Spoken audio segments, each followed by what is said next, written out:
Hearst says, "I'll drink to that." Again, Yeah. the drinking gets sad, as I said. Yeah.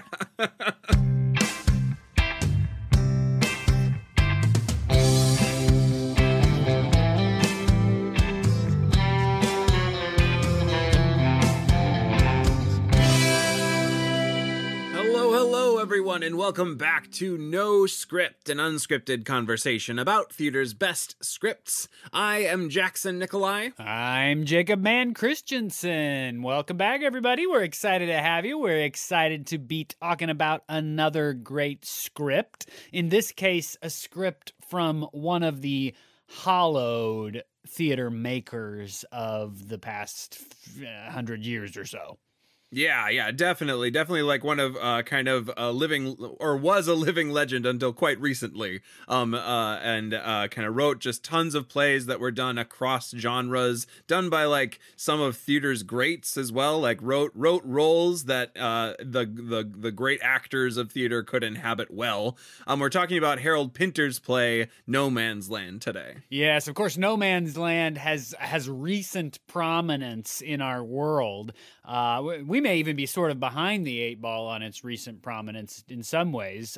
Patrick Stewart and Ian McKellen, of course, did a just renowned production of No Man's Land that was seen in lots of different contexts, including in rep with their Waiting for Godot in London. So this play is sort of on the forefront of theater makers' minds right now in some ways because of that incredible production. There are just scintillating interviews with them and with the other two cast members beforehand about the process of making the show, about how they interpret Pinter, about their friendship in both, of course, Godot and No Man's Land. The two older gentlemen are the two principal characters, and the having a friendship while you play these characters opposite each other. I mean, there's just fascinating stuff out there. I could have listened to it for hours and hours and hours more than I did, which was already too many hours listening to the two of them talk about these characters. No, it's a fascinating production. You're kind of getting a glimpse into the context right now, but it was like they started it in 2013, and they did it on Broadway and rep with Godot, but then it came back to the UK in 2016, so the two of them got to live in those roles for a long time. That production is also is recorded on the National Theatre Live recordings, so if you get the National Theatre at Home subscription or anything like that, you can see this play there with Ian McKellen and Patrick Stewart in those roles. So yeah, super fun that it's kind of had a very recent resurgence and entered the sort of broad world of theater awareness again. Yeah, I don't think you'll tell this story in your context, so I doubt I'm stealing from you, but if I am, I apologize. Patrick Stewart, in some of the interviews, talks about when he was a young man, and he saw the original production of No Man's Land, which would have been about 50 years ago. And he was so captured by it that he went back to see it 3 more times this week. And across several interviews, I heard him tell this same story over and over again, which is awesome to hear the different ways he tells the story. But he always says the punchline almost the same way every time, which is like, and I would have gone a 4th time if I could have afforded it. Right. And so he had decided, like, as a young man, that he was going to do this play. He really wanted to. Of course, if you're a young person wanting to do the show, you want to play the Foster Briggs characters. But then he didn't get to it until he's now an older gentleman. And so he ends up playing Hearst in the production, and the formidable Ian McKellen plays Spooner, which, if you don't know the play, that doesn't mean anything to you. You'll learn about it soon. But boy, what a good casting, huh? Yeah, what a good cast. And then a funny kind of parry to that story is Ian McKellen saying that in one of the interviews I watched of his was like, this was I don't normally keep a list of plays that I want to be in, but I do sometimes keep ones that I don't want to be in. And No Man's Land for a long time was on that list. So it was kind of fun to have. He was like worried it was too British for Americans. Right. Like, that's such a great concern. And then Patrick definitely. Stewart talks about how, like, as Ian McKellen delivers some of the jokes of the plays, these really British jokes, he just delivers it in like kind of comic timing. And so Americans laugh at it even as we're like, I don't really know what that means, but I bet it was funny. I can tell it's funny. Yeah. So lots of exciting, just kind of the sort of people who are drawn to Pinter's plays, and especially No Man's Land, but excited to kind of jump into the themes of the play as well as we begin our conversation. Yeah, this should be a really fun one. Before we get there, we want to invite you to head on over to our Patreon page. Our Patreon is how we are able to keep the podcast alive and running. A weekly podcast that goes the vast majority of the year, every year, is a major project to keep up. And even if we just had the free time sitting around to do it, without worrying about it, there are still financial costs to running a podcast that would get in our way. And Jackson and I, not being people of incredible wealth, could not do this without the support of those folks over on Patreon. We are supported by our Patreon folks. They make doing this possible. So if that's not you yet, if you're not somebody who's checked that out and has thought about supporting the podcast, I just want to encourage you to go look over there. Patreon.com/NoScriptPodcast. That's all one word, no hyphens or anything. Patreon.com/NoScriptPodcast. You become a supporter over there. There's different monthly tiers that you can join. The lowest tier, the tier that we really would like everybody to at least seriously consider if you're a regular listener, is the $1 a month tier. $1 a month is super helpful to us. It really makes the running of the show possible. And we've got lots of $1 a month supporters that are fantastic folks at that level. There's, of course, higher levels. If you can afford more, that's absolutely wonderful. But that $1 a month tier, very affordable and very helpful to us. So please consider it. Of course, there are benefits that you can check out over there, not the least of which is getting a sort of forewarning of what scripts are coming up on the podcast, besides the way that we release them just weekly. And then there's other stuff over there that you can check out if you want to log in. To our Patreon supporters that are currently supporting us, thank you so much. Again, you make doing this possible. It would not be able to happen without your help. If you haven't checked it out yet, please do. Patreon.com/NoScriptPodcast. And now back to the script. All right, we're going to jump in and just give a little bit more context about this play and just a little bit about Harold Pinter. We've done Pinter on the podcast before. We did The Birthday Party a couple seasons back, and we gave you just a little bit of context on him. So I'll be brief on that, but his career is storied. He is a very important playwright of the last 100 years, winner of multiple awards just for his work. He's won the Laurence Olivier Award. He's won the Nobel Prize in Literature, a very exclusive playwright club there. And a lot of his plays came out in that sort of 1960s or 50s, really is the start of it, on through the 70s. But his career spanned all the way up into the 2000s before his passing in 2008. As I said, we've talked about The Birthday Party before. We've talked about The Room before. Both of those are some of his earlier plays, The Birthday Party being his second play, which only had 8 performances, but got very great critical acclaim and kind of brought him into the spotlight. No Man's Land is a 1975 play, and that first production was at the Old Vic in London in April of 1975. But then it had subsequent productions as well after that. That original production, there's some stories from, again, Ian McKellen and Stewart about going to see that production. And also one of them, a story around the two main actors, I think Ralph Richardson and John, Gielgud, I believe, being offered the roles of another one of Pinter's plays and wanting to get back into this one. So kind of fun that they've kind of come around to this play again. But then that production was transferred to Wyndham's Theatre in that same year, 1975. It was revived in 1992, interestingly, with Pinter playing the role of Hearst, who is a central character and will lead, I'm sure, some of our conversation towards wondering about the autobiographical nature of this piece and wondering how much Pinter is reflecting on, in fact, his own fame and life. But then that production was transferred to the Comedy Theatre in February of 1993, and then it got another revival in 2001. Again, Pinter's hand on this piece. He directed that particular production in 2001, which was only 7 years before he died. So Pinter was around this piece a lot from its inception, and kind of continued with it along. As we mentioned, of course, before, very notably within the last couple years, 2013, the production at Berkeley Rep, which starred Ian McKellen, Patrick Stewart, Billy Crudup, and Shuler Hensley, did that show in Rep with Ian McKellen and Patrick Stewart playing in Waiting for Godot. And then that was transferred over to the UK, or rather not transferred, but restaged in 2016, and eventually led to that recording by the National Theatre Live, and is now able to stream for a subscription amount on National Theatre Live. Not a sponsor, wish they were, but boy, yeah.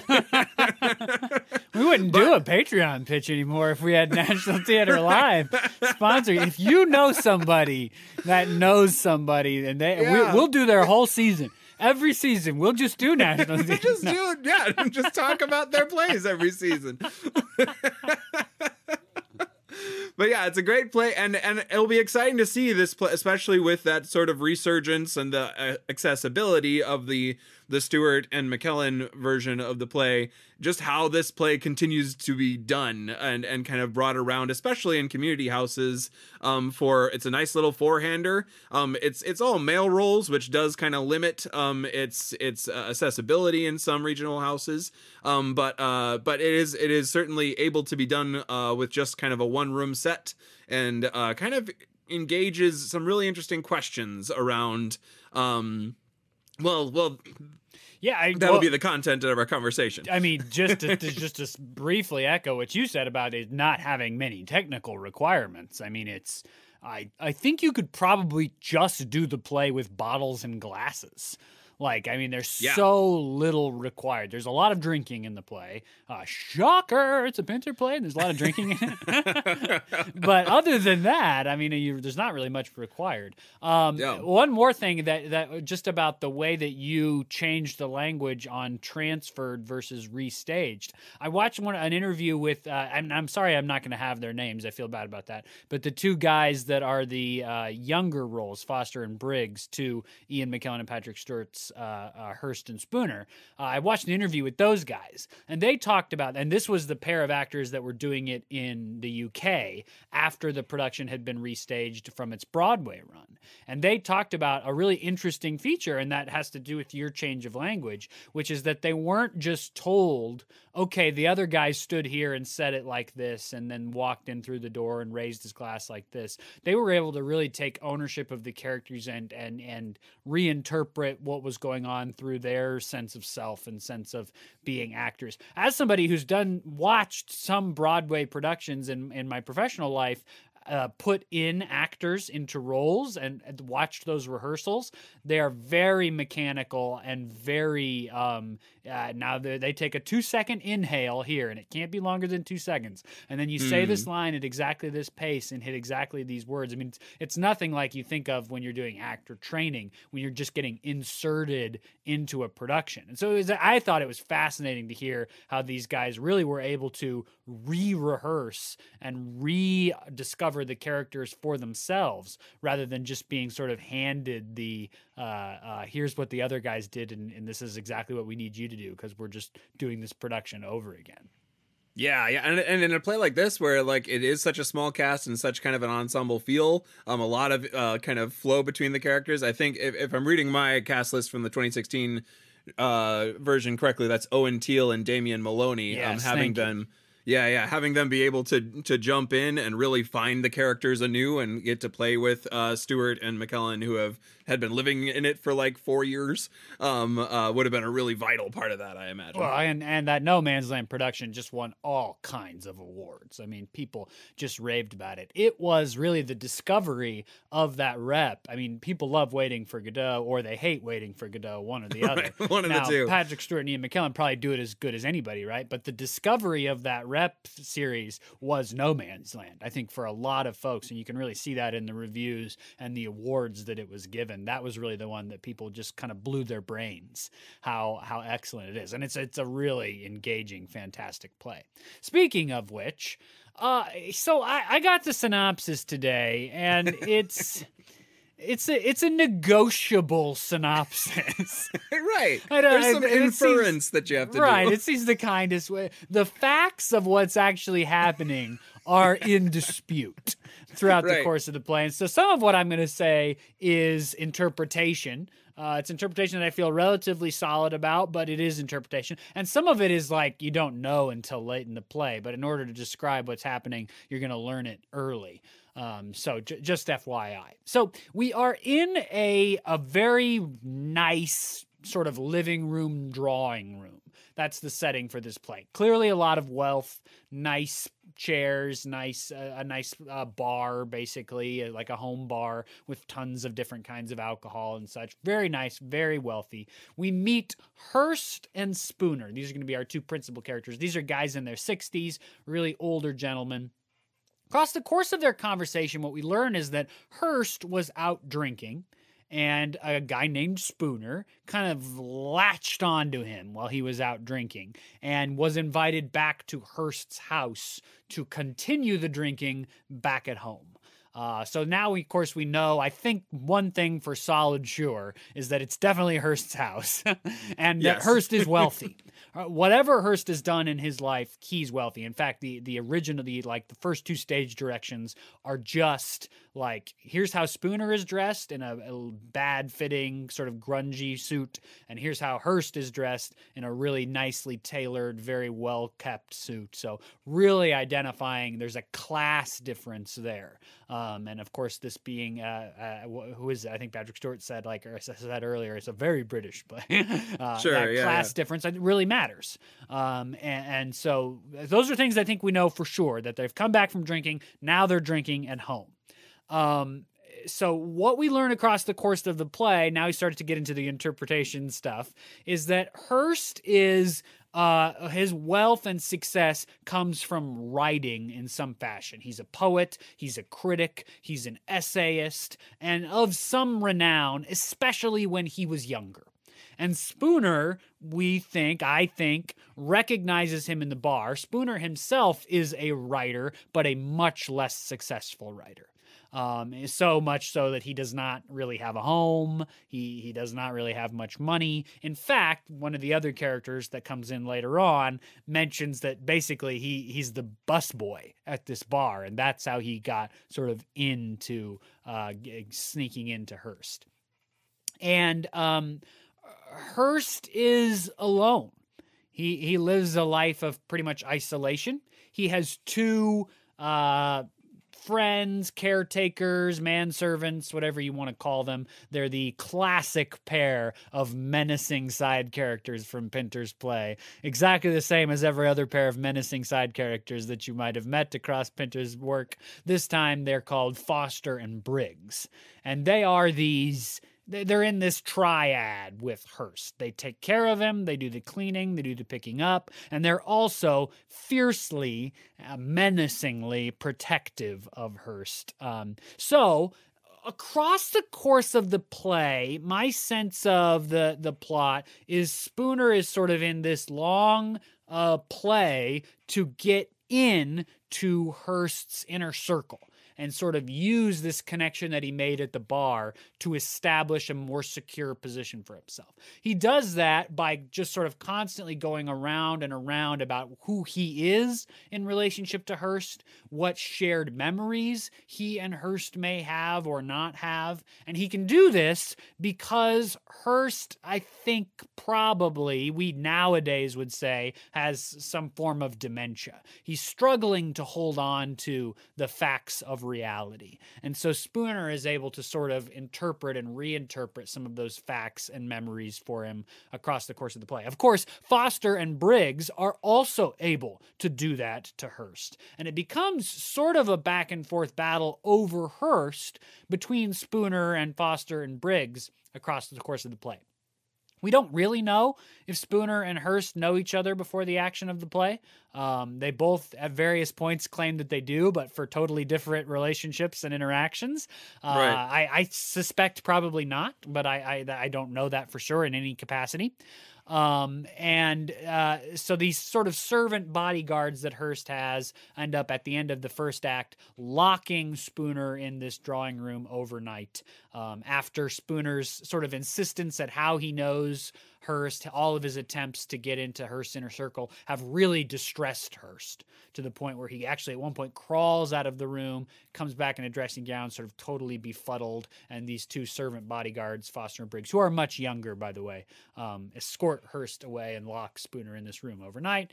The next morning, Spooner is fed breakfast by the gentleman, and Hearst comes back in sort of full of life and vigor that he was really lacking the night before. And actually, Hearst claims that they must have known each other back at Oxford, that they were old Oxford buddies. They share these memories, but Spooner's version of events is different than Hearst's, and they kind of go back and forth about women that they may have cheated with or on. Neither one of them really fully embracing the reality that the other one paints.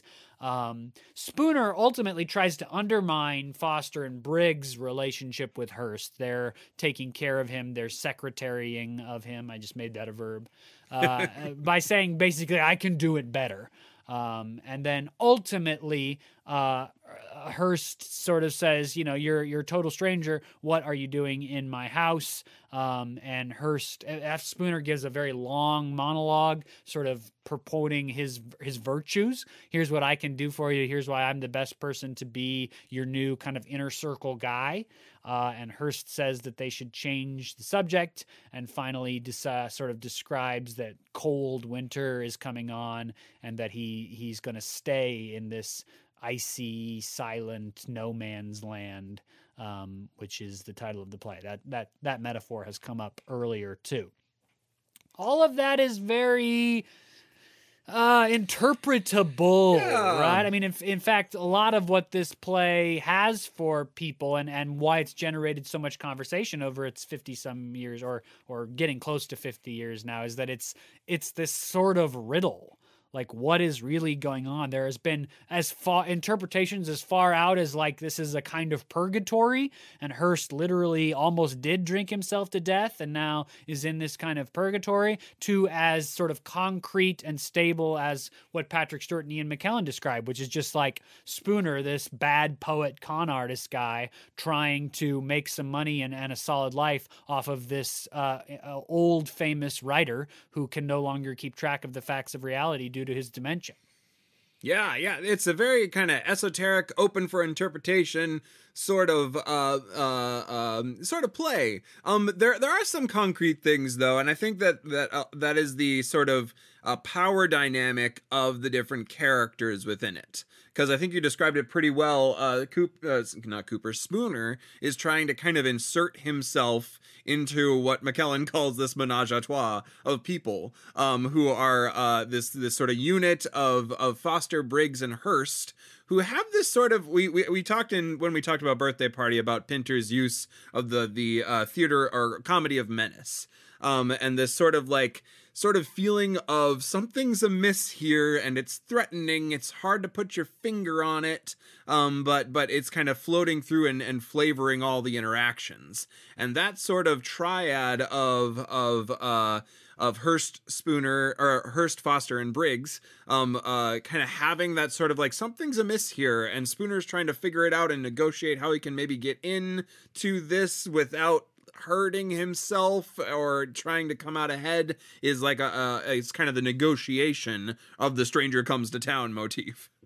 And a negotiation of the way that like a lot of Pinter's plays, there is like a physical battle, not a fight, but I mean a battle over a physical space. This is my guest house on the shore, right? And so in this play, it's much less about the physical space. I think it is. I mean, what is the no man's land? Do you think? Yeah. I think some of it is just so the way that everyone adapts to Hearst is, I think, part of the no man's land. I'm not exactly sure how to like kind of name it as one thing. But Hearst has these sort of swings in him that he needs different things at different times. At the start of the play, he kind of shows up to Spooner's frequent talking. Spooner notes at the beginning that he just runs his mouth, and he's glad that Hearst is just listening to him, because if two people were running their mouth this much, it just wouldn't work. But then later on in the play, especially Act 2, so Act 1 ends with as you said, Hearst essentially just like crawling out of the room because he's drank so much. But then Act 2, he comes back in just ready to go. And there's this interesting negotiation between him and Spooner, where Spooner realizes maybe what Hearst needs is like a foil in that feels like his Oxford days. And so you have this sort of weird interaction where they both like claim that they loved each other's wives or girlfriends or friends better than the other. And so you kind of have Spooner trying to negotiate this weird ground where Hearst needs some sort of care from him. You also have Foster and Briggs negotiating that same ground. Briggs with some more authority, and Foster with some more threats.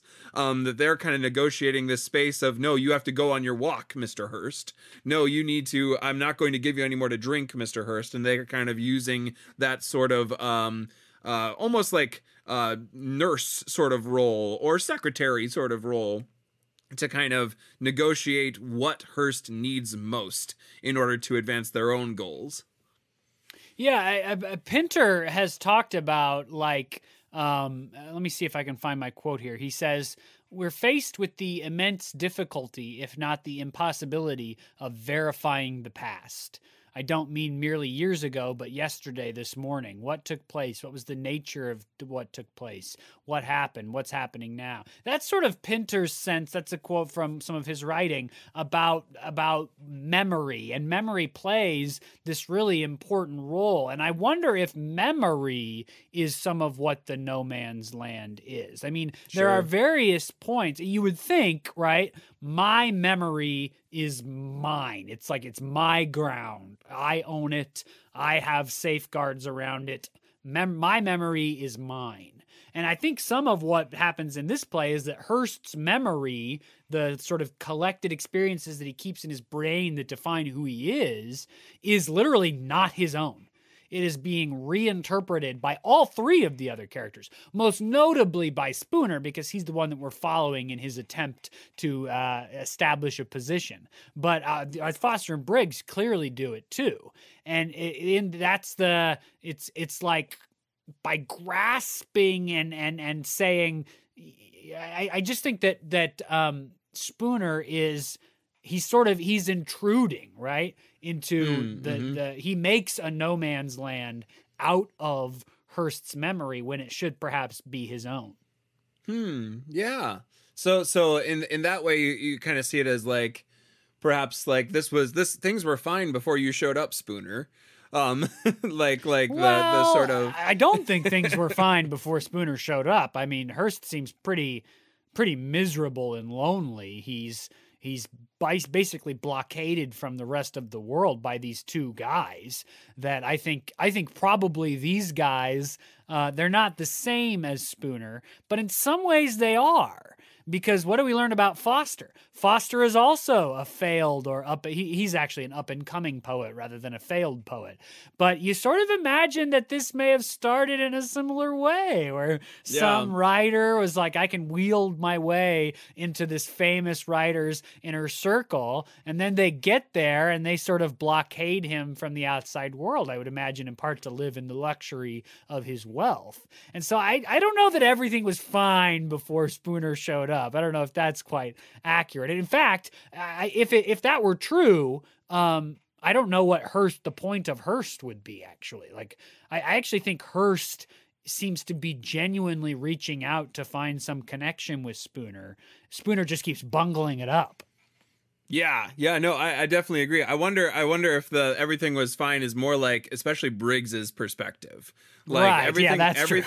everything was like cruising fine, and then you show up. And I agree with your last thought quite a bit. I almost wonder if Hearst didn't like sneak out to this pub, right? Like, like There or are somehow, some lines that would suggest that. Like the guys sort of react to like, you mean you went out for a drink? Like, what the heck? Yeah.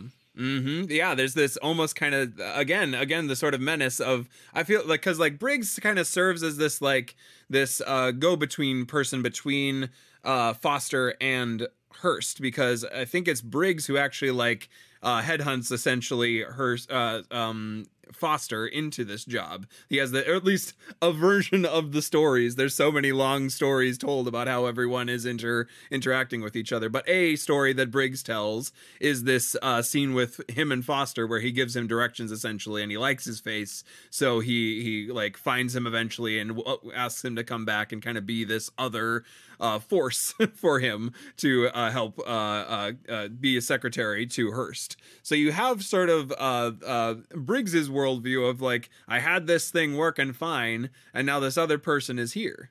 Yeah, well, I think both the guys have a dedicated interest to protecting the status quo.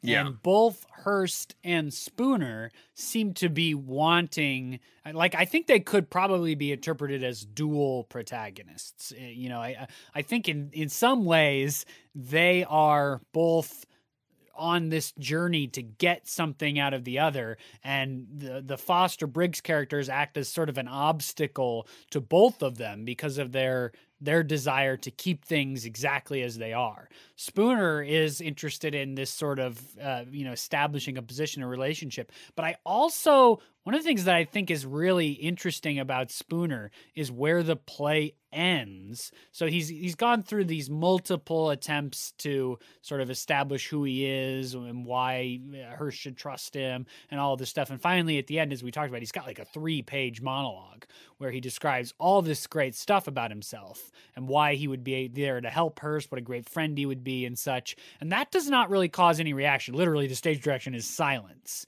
And then he goes into a longer monologue describing how he wants to get Hearst reading at basically poetry readings and groups again at this bar. And that is what causes Hearst to describe changing the subject.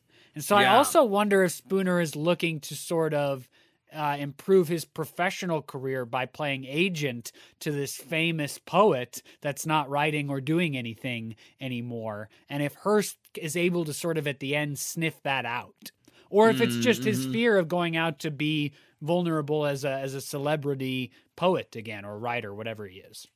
Yeah, I think both of those two interpretations would be valid ways to play it, because you have, I think certainly Spooner is there to figure out some way to advance his situation. But also I think there is some genuine like there's a reason why he doesn't just run away once the door is unlocked in Act 2, because he was locked up for the night there. Yeah, I mean he doesn't have anywhere to go, right? Like we get that from him. Like if he's booted out, there is nowhere for him to go. Yep. Yeah, and then certainly Hearst's reaction to that could be a sniffing out. Also, though, he's on this weird journey. There's this line fairly early in the play where he says to Spooner, "Tonight, my friend, you find me in the last lap of a race I had long forgotten to run," which is powerful line. But you have that sort of wondering what exactly is that race, and if it is connection to people, then there's like an interesting sort of comment about what fame has done to him and how the sort of things that like he would have liked to do before have become inaccessible to him. And in that way, Spooner is kind of offering him a way back into that. And then by way of these readings, like he said, I'll promise a full house. You can come and we'll even like find a way to pay you. You could come and be this sort of person again. And then the choice of Hearst's to refuse that, to change the subject, is again a sort of a wondering around the commentary of this is how far I've fallen away from that. It's too scary. Don't want to re-engage in that way. I've forgotten how to run that race. And that last lap of the race, he's forgotten to run line comes just after they have this, another one of these sort of things where it depends on if you believe Spooner has any connection with this guy whatsoever before the action of the play. I'm not sure he does, but he claims to know about Hearst's wife, basically. Hearst describes, or partner that he was connected with for a long time, that had these hazel eyes, is how you sort of get to know her. But she left him. And Spooner makes this into sort of a, I don't think I think the tactic is to sort of attack Hearst for that, so that Hearst will come to him for comfort, basically. You're not a man. You didn't do the right thing. This is your fault. And then he sort of draws Hearst back in. Now, that was a mistake on Spooner's part, because Hearst shuts right down. But that line comes after this description of Hearst losing his love, you could say, if you want to go the most sort of romantic extreme, like the love of his life. This longtime partner, his wife, whatever, left him, and now this is where he is. Another great Hearst line from later in the play that I think goes a little under the radar. He's describing Foster and Briggs, and he describes, "What would I do without the two of you? I'd sit here forever waiting for a stranger to fill up my glass. What would I do while I waited? Look through my album, make plans for the future. My friends," later, this is a few lines later, he says, "my true friends look out at me from my album." And this is like a photo album from when he was a young man and had all these friends. I mean, this is a dude who, if these two like bullies in his life weren't in his life, there would be no one. His true friends would be in his photo album. Yeah. Yeah, no, there's another line somewhere around there, around like, do you know what it's like to wake up in the morning and only your furniture greets you? Like that you have like this real sense that, despite the fact that, maybe to an objective person, and perhaps Spooner can sometimes be that sort of objective person, at least some eye into this kind of triad of people, you can see that there are things with Foster and Briggs that are dangerous, that are potentially harmful to Hearst, and yet Hearst maintains this relationship, at least partially, because to be alone is awful for him, and he's so alone now, whether it's because of personal choices or because of the outcome of his fame, or outcome of his focus on his work rather than his relationships. We don't really get into that too much in the play, but for some reason he is very alone, and that aloneness. A lot of people say he's an alcoholic.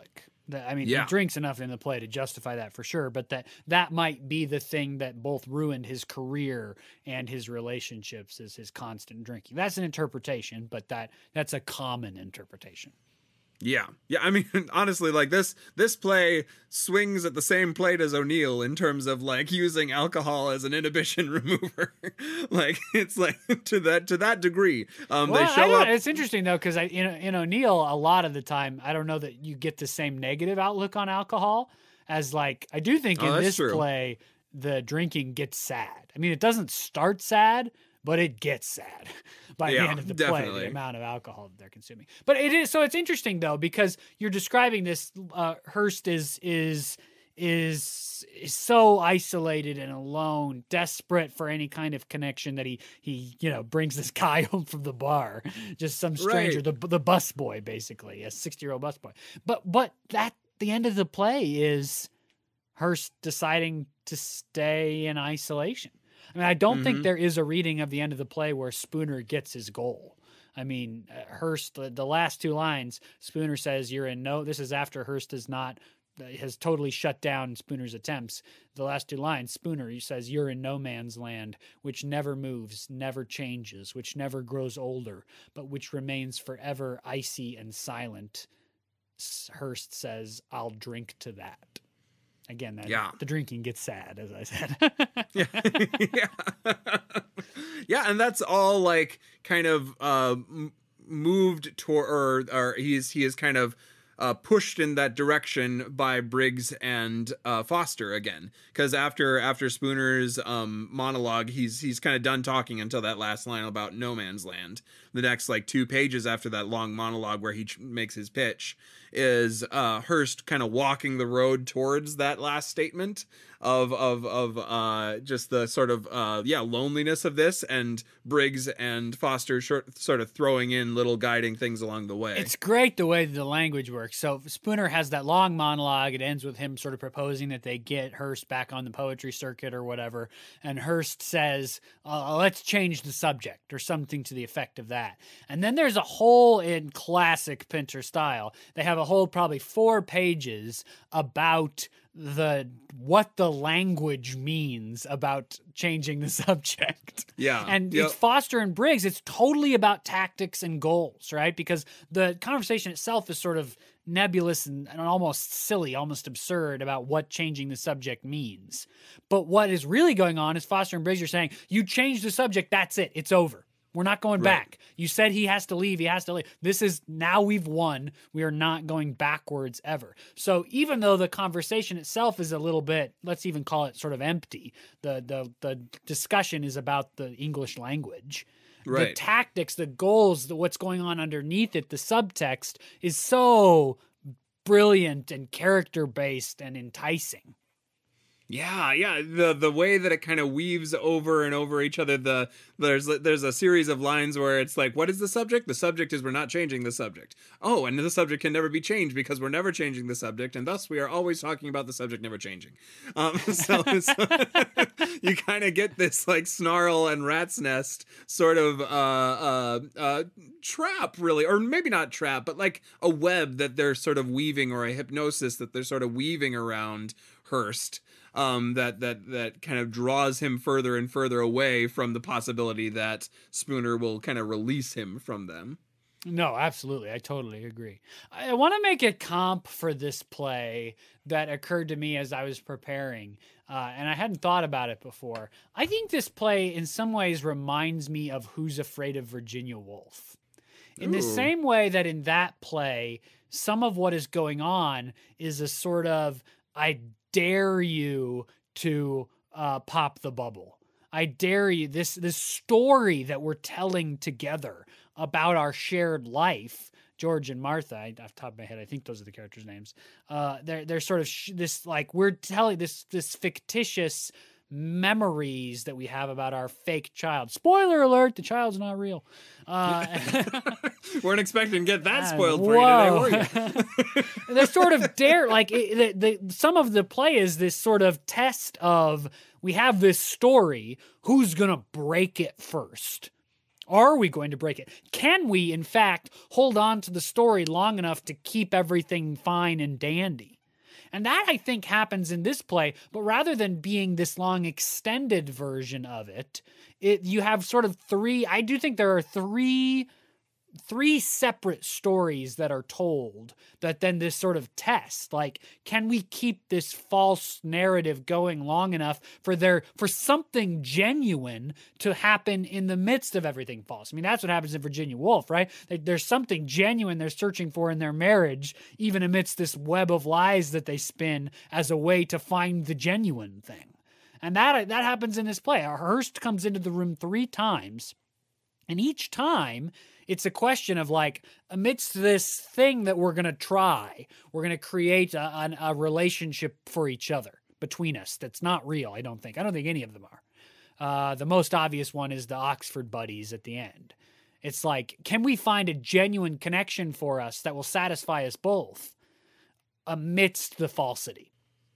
Yeah, to the point that he will prolong even the derailing moments of it, whenever the fictional relationship, or maybe fiction is, whenever the given circumstances that they've chosen to establish draw him into either feeling insulted or like it's not working, he'll still re-engage it. There's a great set of lines where I think it's in the Oxford fiction where eventually they get to the point that Spooner kind of outplays him in terms of who he knows and who he loved better. And he kind of stands up and says, "You've insulted me so resoundingly." And he goes to the door and says, "Foster, pour me a whiskey and soda."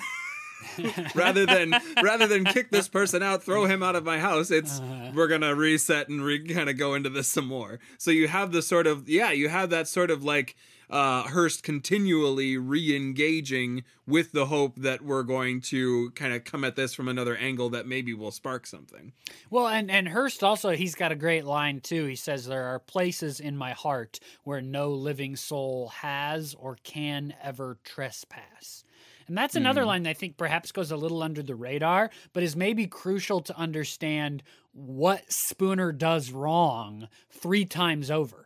I mean, each time, I think for the play to be engaging and make sense at all, Hearst has to be genuinely trying to reach out. This isn't just Spooner trying and getting roadblocked to establish a relationship. Each time that Hearst tries to build a bridge, a connection out of the icy, silent no man's land to Spooner, Spooner messes it up. And I think what he's messing up is that he goes too far. He gets too intimate in their connection too quickly, and the house of cards has to sort of crumble apart, right? The Oxford buddy sings, well, we're old friends. Did you know this gal you were married to a while back? I actually had an affair with her, Hearst says. It's sort of it's played off in this sort of joking, casual style. But Spooner, then, he just goes too far. And then he starts to say a bunch of stuff about Hearst and who he might have slept with and how he did that to the same thing to her, but he was also cheating on her with a different girl. And it goes into that place in Hearst's heart where no living soul can ever trespass, and the gates get shut down again.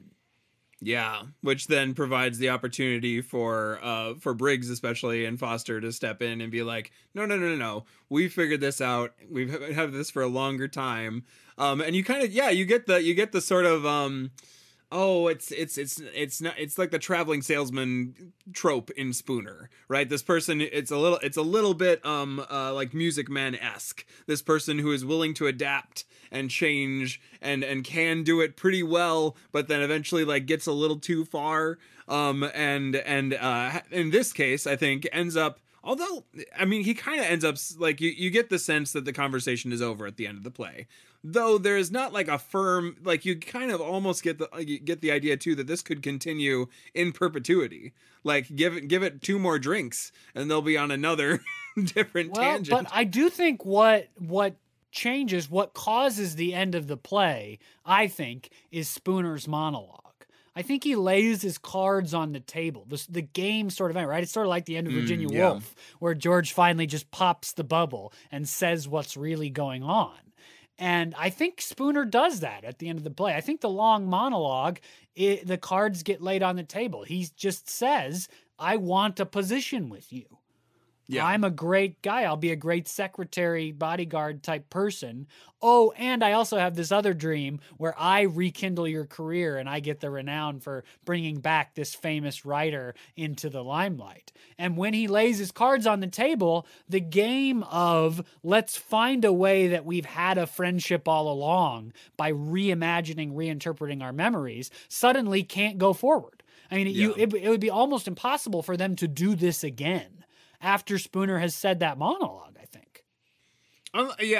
So I super agree, especially the way Spooner has revealed so much of himself that doesn't seem to be the way he likes to operate in the world. He likes to kind of have that degree of subterfuge. So I agree that Spooner, I think, would have a hard time engaging it. I wonder, though, like, Hearst seems to be able to constantly reinvent his situation. I think he's the part that will continue to reach out unless he, like, eventually dies. Like, it's kind of like this, we're watching the sort of throes of his life as he tries to negotiate dying, and trying to figure out a way to make it different. And I think he will keep trying to. I don't get the sense that he's done trying, but he's just running out of time. Well, it's one of the things that is complicated about Pinter's work is because we often have such little context for the characters. Yeah.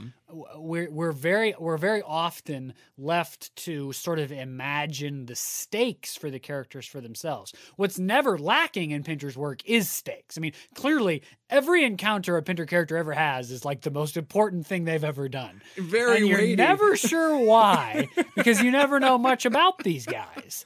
Right. And that is true in this play too. I mean, for whatever's going on, it's crucial for both of these guys. Now, you learn that about Spooner, actually, in a way I don't think you do about a lot of Pinter's characters. In Spooner, I think you legitimately learn he like would go hungry and sleep on the street if he does. This is sort of his last ditch effort to have any kind of life for himself.